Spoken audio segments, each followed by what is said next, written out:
Oke, karena banyak yang keliru antara pengertian panti jompo dan rumah singgah, walaupun sebenarnya pengertian hampir sama. Sini gue jelasin.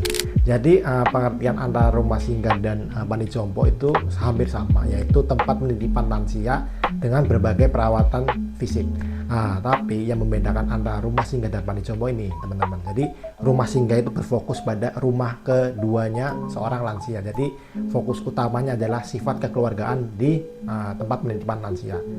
Nah, ini maksud sifat keluarganya yaitu, oke, yang pertama pastinya rumah singgah lebih sedikit menampung lansia daripada panti jompo, karena biasanya panti jompo itu sangat banyak sekali menampung lansia dalam satu tempat.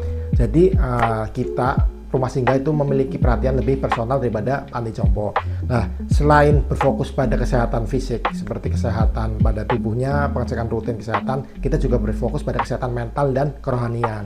Jadi selain kita pengecekan fisik, kita juga memperhatikan kesehatan mental dia dengan kita akan ada namanya sharing dengan psikologi. Terus yang ketiga ada perhatian secara rohani. Selain fisik, kita juga perlu memperhatikan kondisi kerohaniannya pasien, yang tentunya pasti disesuaikan dari keagamaannya masing-masing.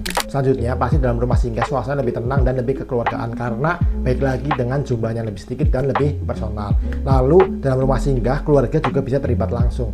Nah, apa sih maksud terlibat langsung? Nah, karena keluarganya itu berhak menjenguk orang tuanya itu selama 24 jam, jadi bebas mau kapanpun mereka mau menjenguk diperbolehkan. Nah, itulah perbedaan, karena biasanya di panti jompo itu ada jam jenguk, tapi di rumah singgah itu bebas dari pihak keluarga itu mau menjenguk jam berapapun. Maka itu kenapa sih rumah singgah sangat bagus di era zaman sekarang, karena baik lagi dengan kesibukan anak-anaknya dan sifat orang tua itu pengen memiliki sifat yang dihargai dan ditemani dan serasa di rumah sendiri. Maka dari itu rumah singgah hadir agar memenuhi kebutuhan seorang lansia.